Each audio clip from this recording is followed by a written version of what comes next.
بسم اللہ الرحمن الرحیم۔ السلام علیکم۔ آج ہم سورۃ البقرہ کا رکوع نمبر 7 کا ترجمہ اور تفسیر کریں گے۔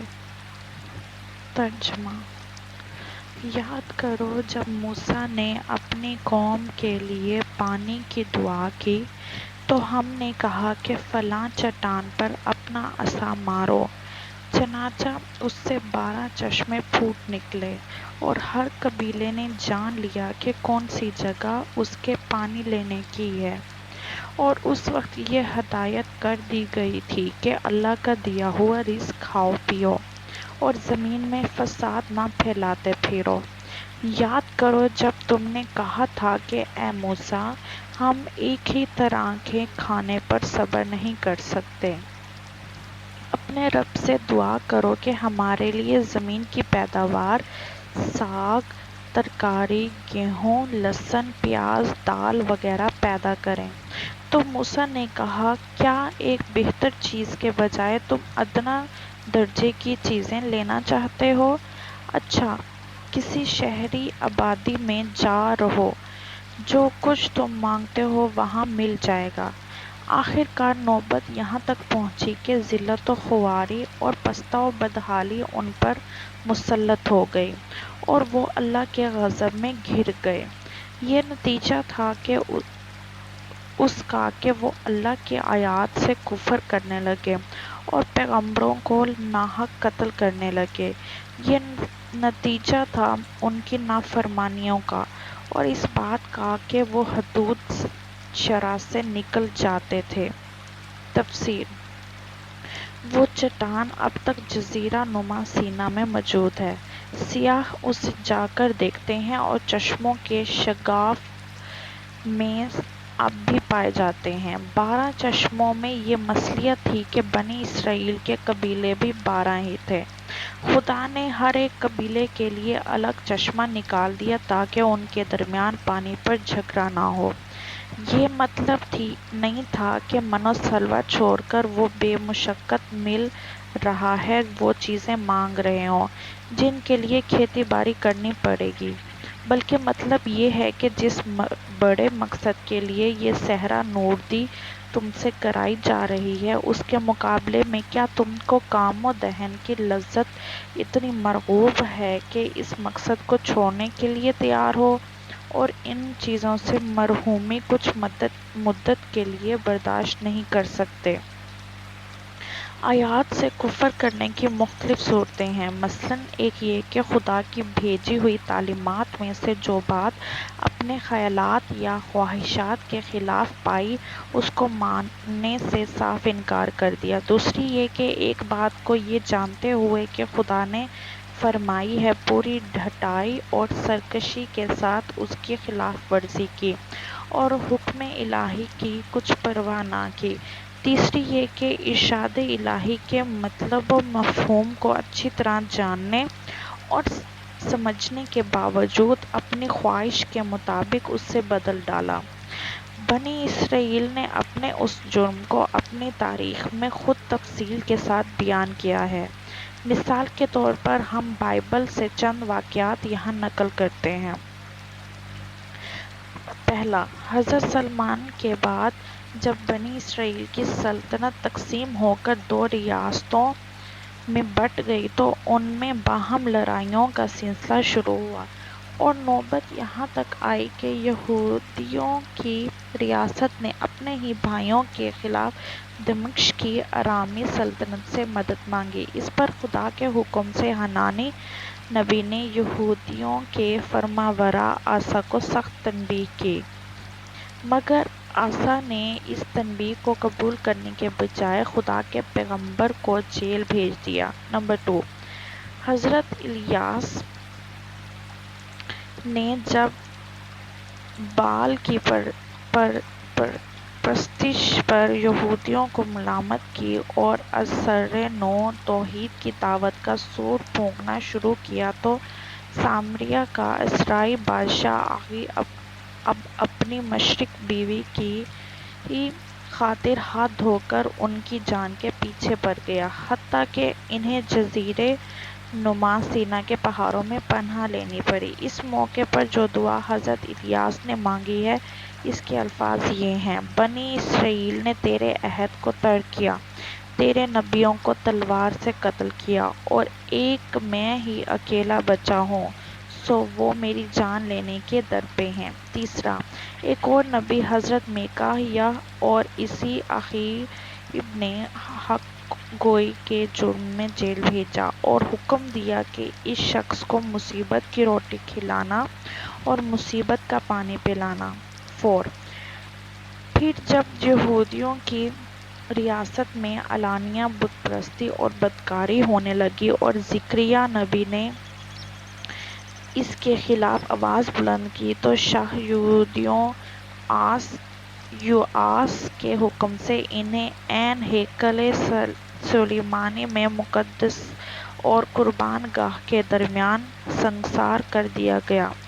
5، اس کے بعد جب سامریہ کی اسرائی ریاست اشوریوں کے ہاتھوں ختم ہو چکی اور یروشلم کی یہودی ریاست کے سر پر تباہی کا طوفان تلا کھڑا تھا، تو یرمیاہ نبی اپنی قوم کے زوال پر ماتم کرنے اٹھے اور کوچے کوچے انہوں نے پکارنا شروع کیا کہ سنبھل جاؤ، ورنہ تمہارا انجام سامریہ سے بھی بدتر ہوگا۔ مگر قوم کی طرف سے جو جواب ملا وہ یہ تھا کہ ہر طرف سے ان پر لعنت اور پھٹکار کی بارش ہوئی، پیٹے گئے، قید کیے گئے، رسی سے باندھ کر کیچڑ بھرے حوض میں لٹکا دیے گئے، تاکہ بھوک اور پیاس سے وہیں سوکھ سوکھ کر مر جائیں، اور ان پر الزام لگایا گیا کہ وہ قوم کے غدار ہیں، بیرونی دشمنوں سے ملے ہوئے ہیں۔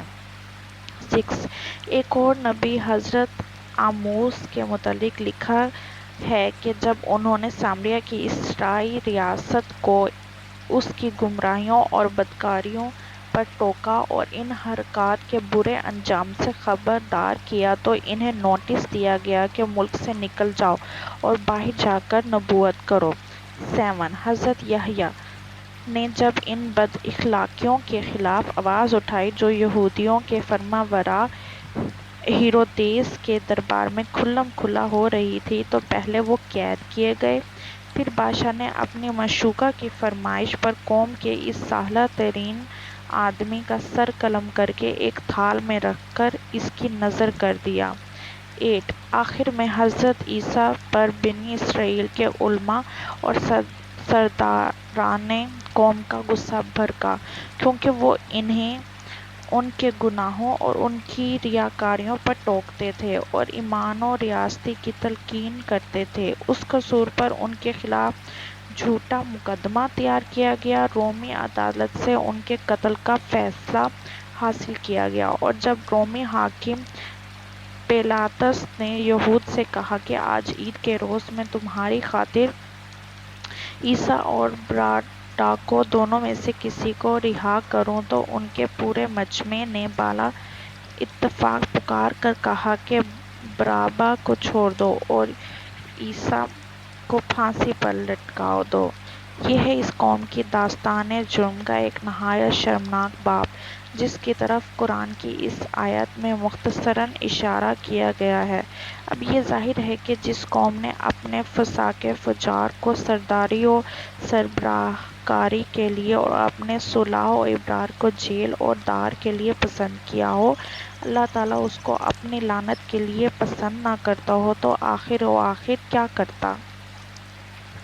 یہ تھا سورۃ البقرہ کا رکوع نمبر 7۔ اب میں آپ لوگوں کو بتانا چاہوں گی کہ اللہ ہم سے، آپ سے، سب سے کتنا پیار کرتا ہے۔ چلو آج میں آپ کو کتابی باتوں سے ہٹ کے کچھ بتاتی ہوں۔ آج میں آپ کو اس قابل کروں گی اور مجبور کروں گی کہ آپ کو یہ احساس ہوگا کہ وہ رب، وہ خدا، وہ اللہ آپ سے کتنا پیار کرتا ہے۔ دیکھو، جب میرے رب نے مجھے میرا نصیب بدلنے کا اختیار دے رکھا ہے، تو پھر میں کیوں نہ مناؤں اس کو؟ نہ محرم کو مت مانگو، محبت کو مت مانگو، کیوں نہ مانگو؟ میں تو فرشتہ نہیں، میرے جذبات بھی ہیں اور احساسات بھی ہیں، میں نے صبر بھی کرنا ہے اور شکر بھی کرنا ہے، میں نے ضبط بھی کرنا ہے اور سجدہ بھی کرنا ہے، میں نے اللہ کی رضا میں راضی بھی ہونا ہے اور اس کو اپنی رضا کے لیے منانا بھی ہے، کیونکہ یہ میرے اختیار میں نہیں ہے کہ میں کیسا محسوس کرتی ہوں یا مجھے کیسا محسوس کرنا چاہیے۔ جہاں اس نے مجھے مسکرانے کا حق دیا ہے، وہیں رونے کا حق سے بھی نوازا ہے کہ جب کچھ کہہ نہ پاؤ تو رو دینا، جب کچھ بدل نہ پاؤ تو دعا کرنا، تب تک مانگنا جب تک وہ راضی نہیں ہو جاتا، یا جب وہ مجھے اپنی رضا میں راضی نہیں کر لیتا تو میں تو مناؤں گی، میں تو مانگوں گی، اس سے بار بار مانگوں گی، بے شمار مانگوں گی، کبھی فرض عبادت میں تو کبھی تہجد کے سجدے میں، کیونکہ میرے پاس اس کے در کے سوا اور کوئی در موجود نہیں ہے، اور جب اس کا در میری دسترس میں ہے تو میں کیوں مناؤں دنیا سے، میں کیوں مانگوں دنیا سے، میں کیوں منت کے دھاگے باندھوں جب میں اس سے خود ملاقات کر سکتی ہوں، تو پھر کیوں میں خود کو دنیا کے حدود میں محدود کروں۔ مجھے مانگنا ہے، مجھے اس کو منانا ہے، مجھے تھکنا نہیں ہے، کیونکہ میں جانتی ہوں جو نصیب سے نہیں مل پاتا وہ تہجد سے مل جاتا ہے۔ مجھے بس اسی سے مانگنا ہے، اور یہ صرف میرا اور اس اللہ کا معاملہ ہے کہ میں اس سے کیا مانگتی ہوں یا میں کیا چاہتی ہوں، تیسری ذات کو پھر میں کیوں شامل کروں۔ مجھے میرے رب کی ذات کی کمی ہے، جب مجھے ایک اس کا ہونا مکمل کرتا ہے تو پھر میں کیوں لوگوں کے پیچھے بھاگوں، کیوں آپ لوگوں کے پیچھے بھاگیں، کیوں ان سے مدد طلب کریں، جب اللہ خود قرآن میں بولتا ہے کہ مجھ سے مانگو۔ صلی اللہ علیہ وسلم نے خود بولا ہے کہ اگر جوتے کا تسمہ بھی تم کو چاہیے ہو تو وہ بھی اللہ سے مانگو، تو کیوں ہم لوگوں کے سامنے ہاتھ پھیلا کے شرمندہ ہوتے ہیں، کیوں ہم لوگوں سے مانگیں، کیوں ہم محبت کر کے پھر پیچھے ہٹ جاتے ہیں کہ یہ ملنا ناممکن نہیں ہے، کیوں ہم کوشش نہیں کرتے، کیوں ہم دعا نہیں کرتے، کیوں ہم محبت کو پاکیزہ نہیں رکھتے۔ سوچئے گا ضرور اس بات پہ۔ نامحرم کو مانگنا کوئی گناہ نہیں ہے، کسی سے محبت کر لینا کوئی گناہ نہیں ہوتا، کسی کو خاص جگہ پہ رکھنا کچھ غلط نہیں ہوتا۔ ہاں، آپ اس میں اور اللہ میں کچھ تو فرق رکھیں۔ اللہ خدا ہے، آپ کو پیدا کرنے والا، آپ کو دینے والا، آپ کو بنانے والا، آپ کو سنوارنے والا، اور وہ انسان جس سے آپ محبت کرتے ہیں، کبھی کبھی ایسا ہوتا ہے وہ آپ کو بہت تکلیف دے جاتا ہے، پھر آپ کہتے ہیں کہ اللہ نے محبت نہیں دی، اللہ میری سنتا نہیں ہے، اللہ مجھے سمجھتا نہیں ہے۔ کبھی دیکھا ہے کوئی آپ سے بے انتہا محبت کرتا ہو اور اس محبت میں آپ کو آگ میں ڈال دے کہ چلو یہ آگ مانگ رہا ہے تو میں تو اس سے بہت محبت کرتا ہوں تو میں اس کو انکار نہیں کر سکتا، چلو میں آگ میں ڈال دیتا ہوں۔ کبھی ایسے ہوا ہے؟ نہیں ہوا نا۔ تو اللہ بھی ہم سے بے انتہا محبت کرتا ہے اور وہ نہیں چاہتا ہم آگ میں جائیں، وہ ہمیں اس آگ سے بچانا چاہتا ہے، تو پھر ہم کیوں اس کی محبت پہ شک کرتے ہیں؟ جب ہم کسی انسان سے محبت کرتے ہیں تو کبھی بھی اس کی محبت پہ شک نہیں کرتے، بے شک وہ ہمیں دھوکہ دے، ہمارے پیٹھ پیچھے ہماری برائی کرے یا ہمیں برا بھلا کہے، جو کچھ مرضی ہو جائے، ہم اس کو کبھی بھی اس کو یہ نہیں کہتے کہ تم مجھ سے محبت نہیں کرتے، اس کے پیچھے بھاگتے رہتے ہیں۔ اور اللہ تو ہم سے اتنی محبت کرتا ہے، پھر ہم اس کو کیوں چھوڑ دیتے ہیں؟ ہم کیوں یہ سوچتے ہیں کہ یہ چیز ممکن نہیں ہے، یہ ہو ہی نہیں سکتا، اللہ ایسا کر ہی نہیں سکتا، نعوذ باللہ۔ ہم کیوں یقین کے ساتھ اس سے نہیں مانگتے؟ سوچئے گا ضرور۔ اللہ آپ سب کی ساری مشکلات آسان کرے، آمین۔ السلام علیکم ورحمۃ اللہ وبرکاتہ۔